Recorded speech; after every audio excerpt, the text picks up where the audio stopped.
Assalamualaikum and a very good morning to all of you. Friends, I am Dr. Rizwan Alam and आज के session में हम लोग जो बात करने जा रहे हैं कि AMU 11 एंट्रेंस की प्रिपरेशन कैसे की जाए। उसके लिए जो भी उनमें सब्जेक्ट से क्वेश्चंस आते हैं उसके लिए अलग अलग सब्जेक्ट्स की फैकल्टीज हम लोगों के साथ होंगी और उनसे हम लोग डिस्कस करेंगे कि उन पर्टिकुलर सब्जेक्ट्स की प्रिपरेशन कैसे करनी है, कौन से इंपॉर्टेंट टॉपिक। बहुत बहुत शुक्रिया सर। फर्स्ट ऑफ ऑल बच्चों, अगर मैं बात करूं एमयू 11th एंट्रेंस के लिए, तो एमयू 11th एंट्रेंस में जो क्वेश्चंस आते हैं वो टोटल नंबर ऑफ क्वेश्चंस होते हैं 100 और इसके लिए जो आपको टाइम मिलेगा वो मिलेगा 120 मिनट्स। ठीक है ना, पूरे 2 घंटे मिलेंगे। ठीक है सर, ये चीजें। उसके बाद अगर मैं बात करूं कि यहाँ पर एक बहुत बड़ा सवाल रहता है कि क्या इसमें नेगेटिव मार्किंग है या नहीं है। तो इसमें चूंकि एमयू के कुछ एग्जामिनेशन में नेगेटिव मार्किंग नहीं है, कुछ एग्जामिनेशन में नेगेटिव मार्किंग है, तो बच्चों इसका आंसर बिल्कुल ये है कि एमयू 11th एंट्रेंस में नेगेटिव मार्किंग है। 4-1 का नेगेटिव मार्किंग है। अब 4-1 से क्या मुराद है, 4-1 का क्या मतलब है? अगर आप 4 गलत क्वेश्चंस करते हैं तो आपके उसमें से एक सही मार्क्स जो होंगे उसमें से एक नंबर डिडक्ट किया जाएगा। मतलब हर एक क्वेश्चंस के गलत करने पर आपके 0.25 मार्क्स डिडक्ट किए जाएंगे। ठीक है, ये तो हो गई सर नेगेटिव मार्किंग की। क्योंकि बहुत सारे बच्चों को ये रहता है कि 9th एंट्रेंस में नेगेटिव मार्किंग नहीं है, 6 में नहीं है, 1st में नहीं है, तो 11th में भी नहीं है। ऐसा बिल्कुल नहीं है बच्चों। 11th क्लास से नेगेटिव मार्किंग शुरू हो जाता है। 100 मार्क्स के क्वेश्चन पूछे जाते हैं, उसके लिए आपको 120 मिनट्स दिए जाएंगे। मैं दोबारा रिपीट कर दिया हूं। अब इसमें मैं सिलेबस की अगर बात करूं तो जो आपका सिलेबस है वो आपके आते हैं मैथ्स के पोर्शन, मैथमेटिक्स के, जो कि मैथमेटिक्स का वेटेज है सबसे ज्यादा और ये 30 क्वेश्चन का सर वेटेज रखता है, सबसे इंपॉर्टेंट पार्ट है। उसके बाद अगर मैं बात करूं साइंस का, तो साइंस के जो है वेटेज वो है 50 मार्क्स के, लेकिन ये 3 ग्रुप में डिवाइड हो जाता है बच्चों। पहला आपका अगर देख लिया जाए तो अब इसका एमयू का ऐसा कोई ये नहीं है कि 18 क्वेश्चन फिजिक्स से ही पूछे जाएंगे, 15, ऐसा कुछ नहीं है। 50 में ये जो मेरा इन जनरल एनालिसिस है सर कि वो 16, 16 और किसी को 18 कर देते हैं। कई बार 15 भी पूछे गए हैं फिजिक्स से, तो कम ओवेस 15 से किसी का भी सिलेबस कम नहीं होगा। अगर उन्होंने फिजिक्स 16 पूछ लिया है, केमिस्ट्री 16 पूछ लिया, तो बायो 18 पूछ लिया आपने, या मोस्टली देखा गया फिजिक्स का थोड़ा वेटेज ज्यादा रखते हैं, तो 18 फिजिक्स को ले लीजिए, 16 केमिस्ट्री, 16 ये आप केमिस्ट्री रख लीजिए। उसके बाद 20 मार्क्स के जो क्वेश्चन होते हैं वो आते हैं आपके यहां पर इंडो इस्लामिक प्लस जीके के। अब इंडो इस्लामिक और जीके में भी पार्ट हो जाते हैं, वो आपको ब्रीफ में अच्छे तरीके से आपको इंडो इस्लामिक वाले सर बताएंगे। ये चीजें हैं। मैं आपको एक पूरा एनालिसिस दे दिया कि एमयू 11th एंट्रेंस में कितने मार्क्स के क्वेश्चन होते हैं, कितने टाइम मिलेंगे, क्या सिलेबस होगा। 30 मार्क्स मैथमेटिक्स होगा, 50 साइंस होंगे जिसमें फिजिक्स, केमिस्ट्री और बायो होगा, 20 मार्क्स के इंडो इस्लामिक प्लस जीके जिसमें 10 इंडो इस्लामिक होगा और 10 जीके होगा। ये है सिलेबस। ठीक है सर, ये चीजें। तो हाँ, ये बहुत ही इंपॉर्टेंट पूरी जो इंफॉर्मेशन है ये आपके पास होनी चाहिए कि टेस्ट का पैटर्न क्या है और किस सब्जेक्ट से कितने क्वेश्चंस आते हैं और क्या नेगेटिव मार्किंग होती है या नहीं होती है, जैसा अभी तौहीद सर ने बताया। नेक्स्ट जो आपका सब्जेक्ट रहा है बायोलॉजी, तो उसको में कौन से टॉपिक्स इंपॉर्टेंट है, कैसी उसकी प्रिपरेशन करनी चाहिए, बिल्कुल इसके बारे में। 11th एंट्रेंस की अगर हम बात करें तो 11th एंट्रेंस में 9th और 10th से दोनों से क्वेश्चंस आते हैं, लेकिन 9th और 10th में ऐसा कोई भी टॉपिक नहीं है जिसको हम छोड़ के जा सकते हैं कि हाँ भाई ये टॉपिक छोड़ दिया जाए। लेकिन लास्ट 10 ईयर्स का अगर पेपर उठाया जाए तो उसमें देखने को ये मिलता है कि 9th क्लास से cell the fundamental unit of life, इससे 2 से 3 क्वेश्चन होते हैं।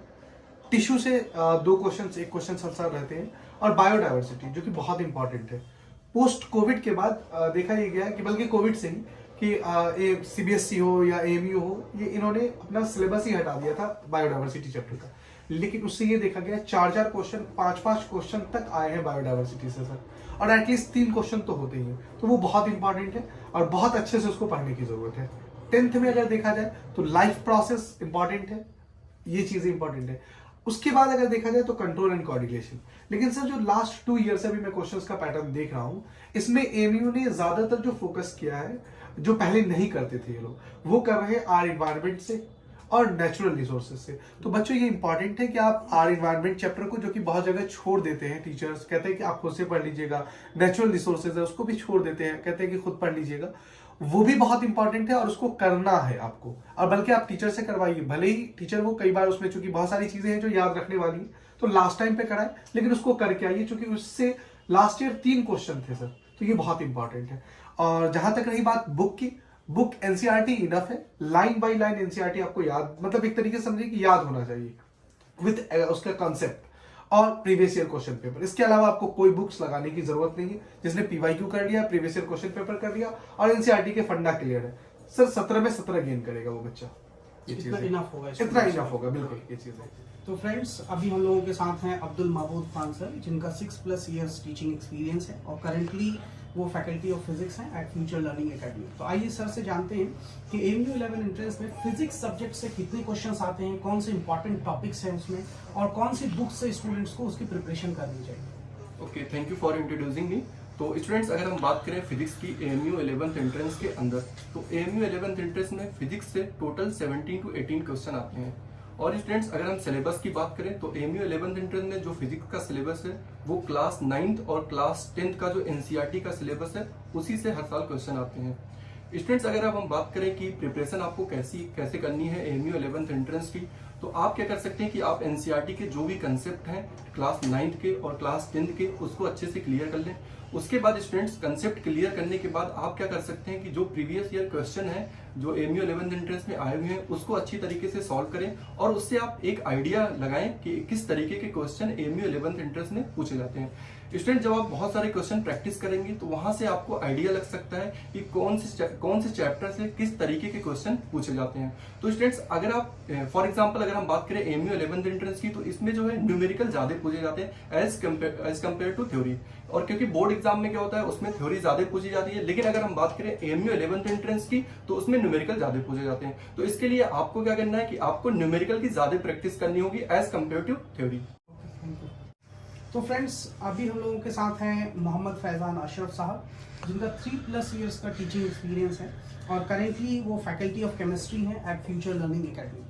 तो आइए सर से जानते हैं कि AMU 11 एंट्रेंस में जो केमिस्ट्री सब्जेक्ट से क्वेश्चंस आते हैं वो कितने क्वेश्चंस आते हैं, उसमें इंपॉर्टेंट टॉपिक्स क्या हैं और किन बुक्स से केमिस्ट्री की प्रिपरेशन स्टूडेंट्स को करनी चाहिए। Thank you so much for introducing me sir. अगर हम 11th एंट्रेंस की केमिस्ट्री की बात करें तो पूरे साइंस से 50 क्वेश्चंस आते हैं। इसमें से केमिस्ट्री से ऑन एवरेज हर साल 15-16 क्वेश्चंस आते हैं। और सर हम जानते हैं कि जो 11th का सिलेबस है ये कॉम्बिनेशन है 9th और 10th दोनों के सिलेबस का। टोटल नंबर ऑफ चैप्टर्स हमारे पास 9 है। अगर हम बात करें तो 4 चैप्टर क्लास 9 से है और 5 चैप्टर क्लास 10 से।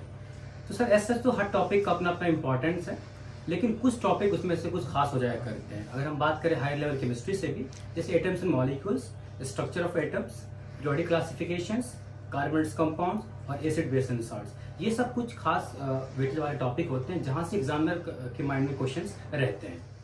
तो अब हम लोगों के साथ हैं मोहम्मद आफाक आलम सर, जिनका 8+ इयर्स का टीचिंग एक्सपीरियंस है और जो करेंटली फैकल्टी ऑफ मैथमेटिक्स हैं एट फ्यूचर लर्निंग एकेडमी। तो आइए सर से जानते हैं कि AMU के 11 एंट्रेंस टेस्ट में जो मैथमेटिक्स से कितने क्वेश्चंस आते हैं और कौन से इंपॉर्टेंट टॉपिक्स हैं स्पेशली, और उनकी प्रिपरेशन स्टूडेंट्स कैसे करें, वो सर हम लोगों को बताएंगे।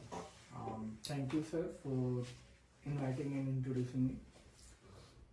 तो दोस्तों, मैं आप लोगों को बताना चाहूँगा कि 11th एंट्रेंस में mathematics portion one of the key factor to qualify the 11th entrance diploma exam. तो इसमें आउट टोटल 100 मार्क्स का पेपर होता है, जिसमें मैथमेटिक्स 30 मार्क्स के पूछे जाते हैं। सबसे मेजर पोर्शन मैथमेटिक्स का होता है। तो हमें कम समय में या फिर इतने सर्टेन टाइम ऑफ इंटरवल के दौरान कौन कौन से चैप्टर पढ़ें जो कि हमें ज़्यादा हेल्प करे उसके सवाल टैकल करने में, सिलेबस कंप्लीट करने में। तो सबसे पहले मैं बताना चाहूँगा इसमें कि ज़्यादा पोर्शन किस चैप्टर से आते हैं, किसका वेटेज सबसे ज़्यादा है और किस चैप्टर के सवाल टफ होते हैं, किस चैप्टर के सवाल मीडियम रेंज के होते हैं, किस सवाल आसान बनते हैं। तो 30 क्वेश्चन में सबसे पहले मैं बताऊंगा जहाँ से ज़्यादा, जैसे एक एग्जांपल के तो ज्योमेट्री 5-6 सवाल हर साल होते हैं। मेंसुरेशन 5-6 सवाल हर साल इससे पूछे जाते हैं कमोबेश। और इसी के पैरेलल एक और अलजेब्रा, जिसमें 3 चैप्टर इंक्लूड है, linear equation in two variable, polynomial and quadratic equation. इन तीनों चैप्टर को मिलाकर ले अलजेब्रा में हम लोग कंक्लूड करते हैं। उससे 5-6 सवाल हर साल पूछते हैं। तो इन चैप्टर को हम कंक्लूड कर लें तो मिलाकर देखिए 15, आधा सिलेबस ये कंप्लीट कवर कर लेता है। 15 सवाल इन 3 चैप्टर से पूछे जाते हैं।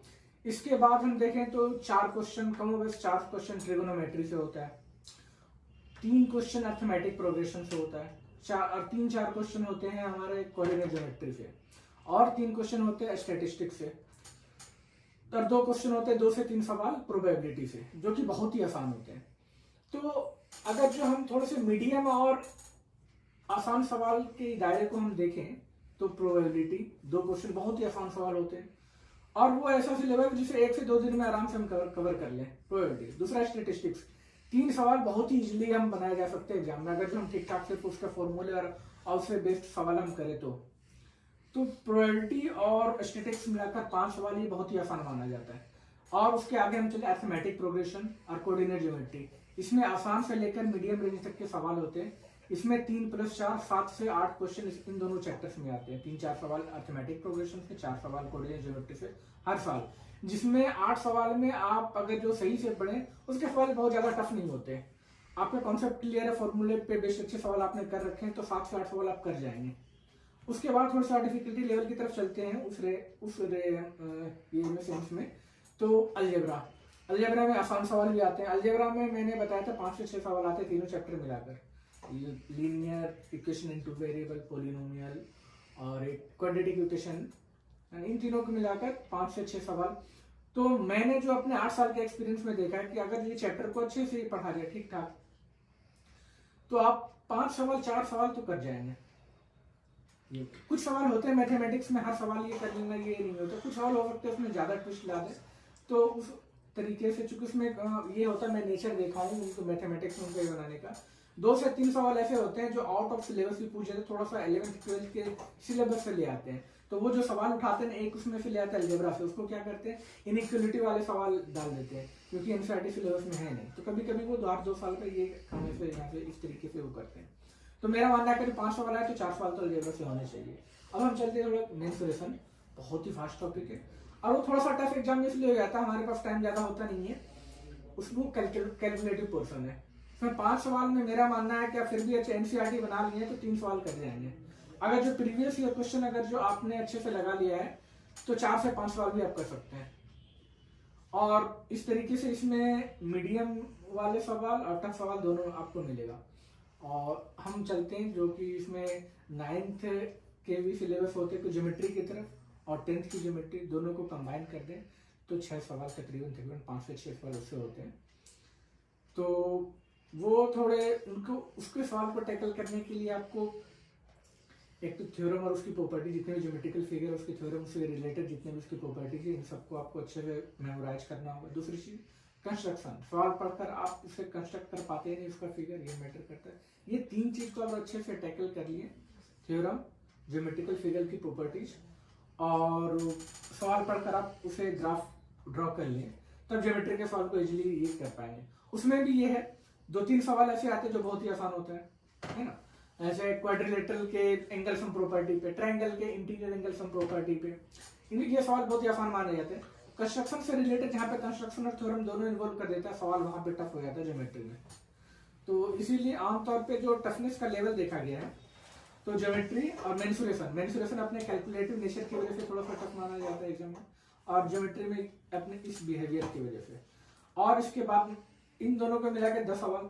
10 में ये है कि आप फिर भी आप अच्छा इन सारे सवालों को करने के लिए आप टोटल मिला के 30 सवाल हो जाते हैं सारे चैप्टर को मिलाकर। मेरा की ये है कि एनसीईआरटी के सारे सवाल एक सवाल कर ले कॉन्सेप्ट के साथ, प्लस पिछले 10 साल का प्रीवियस ईयर क्वेश्चन, वो आप सब अगर जो आप लगा लेते हैं तो मैथमेटिक्स में 25+ क्वेश्चन आप कर लेंगे सही।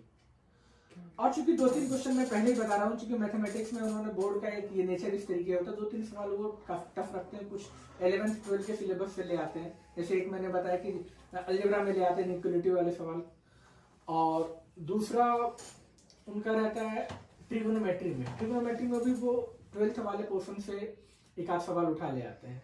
तो कभी कभी होता है 2 से 3 सवाल, या कभी कभी 2 वो है ना थोड़ा सा आउट ऑफ कंटेक्स्ट वो जाकर पूछ लेते हैं। आमतौर पे 26 से 27 सवाल आपके एकदम एनसीईआरटी के ये से सारे कुछ रहते हैं। आप NCERT plus previous year question paper बना कर जाए, आप 25 से ज्यादा सवाल करके आएंगे। तो मेरा ये कम टाइम के लिए मेरा ये एक है कि आपको अगर जो कम टाइम मिले और उसमें से आप कवर करना चाहते हैं मैथमेटिक्स के मेजर पोर्शन को, तो मैं कहूँगा probability, statistics, arithmetic progression, coordinate geometry, trigonometry, algebra, इतने तो जरूर करके जाएं। और जो इससे थोड़ा टफ सवाल पूछते हैं मिडिल रेंज के मेंसुरेशन और ज्योमेट्री, चाहे तो ऊपर ऊपर पढ़ ले, लेकिन उन दोनों के अलावा ये सारे क्वेश्चन जरूर करके जाएं। आप इसमें से भी 20+ क्वेश्चन टैकल कर लेंगे।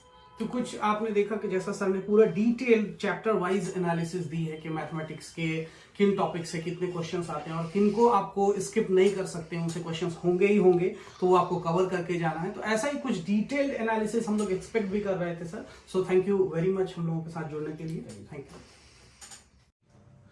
सर। सबसे पहला सवाल आपसे ये कि इंडो इस्लामिक और जीके का जो कितने नंबर का एमयू 11th एंट्रेंस में सवाल आता है? देखिए, जहां तक बात इंडो इस्लामिक और जनरल नॉलेज की है, तो ये दो अलग अलग पार्ट्स हैं। एक पोर्शन है इंडो इस्लामिक का और दूसरा पोर्शन है आपका जनरल नॉलेज का, जिसको आप जनरल अवेयरनेस भी कह सकते हैं। तो जो इंडो इस्लामिक का जो पोर्शन है वो 10 मार्क्स के सवालात वहां से आते हैं और 10 मार्क्स के क्वेश्चंस जो हैं वो आते हैं आपके जनरल अवेयरनेस से। तो दोनों मिलाकर 20 नंबर के सवालात जो हैं वो Indo Islamic plus general knowledge से आते हैं एमयू 11th एंट्रेंस के अंदर। अच्छा, गुड, थैंक यू सर। दूसरा सवाल ये है कि मार्केट में बहुत सारी बुक्स अवेलेबल हैं, ठीक है ना, लेकिन बच्चों का ये रिकमेंडेशन रहता है कि सर कौन सी किताब, हम कौन से बुक्स को फॉलो करें जो ज़्यादा से नंबर ऑफ क्वेश्चंस उससे आ जाए। तो इस पर आपका कोई विशेष टिप्पणी कि भाई कौन सी बुक पढ़ी जाए बच्चों के लिए? सबसे पहले तो मैं आपको ये कहना चाहूंगा कि इंडो इस्लामिक हो या जनरल नॉलेज हो, वो एक समुद्र की तरह है, काफी वास्ट सिलेबस है उसका। तो सबसे पहले जिस कोचिंग में आप जहां पर पढ़ रहे हैं, तो जहां भी पढ़ रहे हैं, तो मैं आपसे कहना चाहूंगा जो टीचर वहां पे पढ़ा रहा है, जो उनके नोट्स हैं उसको आप देखिए, उनके नोट्स को देखिए, क्लासरूम की टीचिंग्स को देखिए और प्रीवियस ईयर क्वेश्चन पेपर पर हर तरीके से बहुत ज्यादा ध्यान दीजिए। जहां तक आपका सवाल है किताब के ताल्लुक से कि मार्केट में बहुत सारी किताब अवेलेबल हैं, मैं अपनी जाती तौर से एक किताब का नाम लूंगा, उसका नाम है नाज गाइड। नाज गाइड को मैंने जाती तौर पे पढ़ा भी है, बहुत अच्छी चीजें और बहुत एक हद तक सिलेबस को उस पर कवर किया गया है। तो आप लोग नाज गाइड को ले सकते हैं और नाज गाइड से ये साइड बुक हो गई। बाकी आपकी क्लासरूम के अंदर जो टीचिंग है, जो टीचर की, और आपका पढ़ना, और बाकी रेफरेंस बुक के तौर पर आप नाज गाइड को कंसर्न कर सकते हैं। बिल्कुल सही सर। एक्चुअली में बच्चों का सर का भी बिल्कुल यही कहना है कि कोई बुक्स स्पेसिफिक नहीं है कि उसी बुक के सिलेबस से आएंगे। जैसे कि साइंस में अगर देखा जाए तो बुक डिफाइंड है, उसी से टॉपिक से आते हैं। आपने बिल्कुल सही कहा कि जीके हो या इंडो इस्लामिक एज लाइक सी है, समंदर है, कितना भी आप उसको पढ़ लो वो कम ही होगा। तो इसके लिए इंपॉर्टेंट सर यही है ना कि क्लास नोट्स बहुत ज्यादा इंपॉर्टेंट है। क्लास नोट्स बहुत इंपॉर्टेंट हैं और जो भी टीचर पढ़ा रहा है, जो पैकेज आपको वहां से मिल रहा है, वो बिल्कुल प्राइमरी है आपका, वो इंपॉर्टेंट है, देन आप कहीं मूव करें। अच्छा, ओके, थैंक यू। तीसरा सवाल और सबसे इम्पोर्टेंट सवाल सर कि लोग बाकी अदर टीचर भी या बच्चे भी बड़े इसको हल्के में लेते हैं कि यार इंडो इस्लामिक या जीके जो है वो क्या रटने वाली चीज़ें हैं और रट्टा मार करके ले आएंगे। कई बच्चे का ये भी मेरे पास सवाल है कि सर फलाना सर तो कह रहे थे कि रटने वाली चीज़ है, 3 दिन पहले रट लेना। तो ये बात कहाँ तक सही है और कहाँ तक गलत, इस पे जरा सा बच्चों का क्लियर करें आप। देखिए, मैं तो सबसे पहले आपको कहना चाहूंगा कि हर सब्जेक्ट की अपनी अपनी जगह अपनी एक अहमियत होती है और उसका अपना एक इम्पोर्टेंस होता है।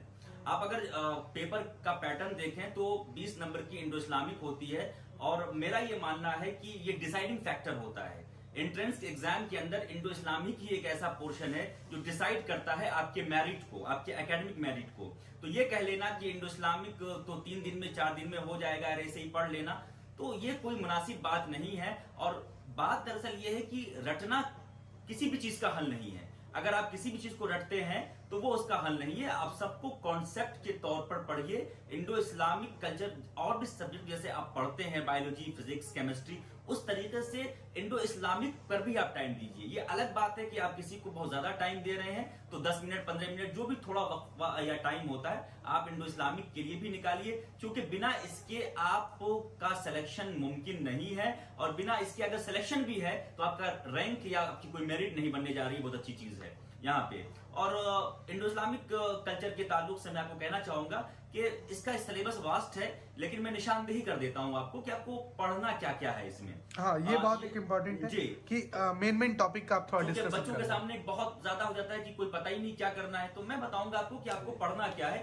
एक चीज आप यूं देखें यहाँ पर कि जैसे इंडो इस्लामिक के पोर्शन को उठाएं आप, तो उसके अंदर 2 चीजें बहुत इंपॉर्टेंट है। Number 1, biography of the prophet Muhammad, peace be upon him. रसूल पाक सल्लल्लाहु अलैहि वसल्लम की जो पूरी बायोग्राफी है, चाहे वो मक्का के अंदर है, मदीना के अंदर है, उनके अंदर जितनी भी चीजें आती हैं उनको देख लीजिए, ये बहुत इंपॉर्टेंट है। दूसरा चीज ये है कि establishment of the Muslim rule in India, मतलब मुसलमानों की जो हुकूमत हिंदुस्तान के अंदर आई वो मेनली दो तरीके से, सल्तनत पीरियड है और एक मुगल पीरियड है। इन दोनों को अच्छे से देख लीजिए। और बाकी कुछ फेमस पर्सनालिटीज हैं जैसे सर सैयद अहमद खान, अलीगढ़ मूवमेंट, और उसके अलावा बहुत सारी फेमस पर्सनालिटीज हैं, मौलाना अबुल कलाम आजाद, अल्लामा इकबाल, अल्लामा शिबली नोमानी, इस तरीके से कई सारे हमारी पर्सनालिटीज हैं, उनके बारे में आप पढ़िए तो एक हद तक जो है आप देख लेंगे यहाँ पे। और जहां तक आप बात करते हैं जनरल नॉलेज की, तो वो तो एक बहुत ही वास्ट है, लेकिन फिर भी मैं आपको कहूंगा कि अरिहंत एक किताब आती है परदेसी मनोहर पांडे की, आप उस अरिहंत किताब को कंसल्ट करें और उसको अच्छे से पढ़ें, और उसके अंदर basic Indian geography, Indian polity, Indian history और इंडियन इकोनॉमी, जो बिल्कुल बेसिक हो उसको देखें। और इनको इतना ही अगर आप देख लेते हैं तो मेरा मानना है इंशाल्लाह आप कम से कम 15 प्लस तो कर लेंगे। ठीक है सर, बहुत बहुत शुक्रिया आपका। ये एक बहुत अच्छी इंफॉर्मेशन है, बच्चों को होपफुली ये हेल्प करेगी। ठीक है ना, थैंक यू सो मच।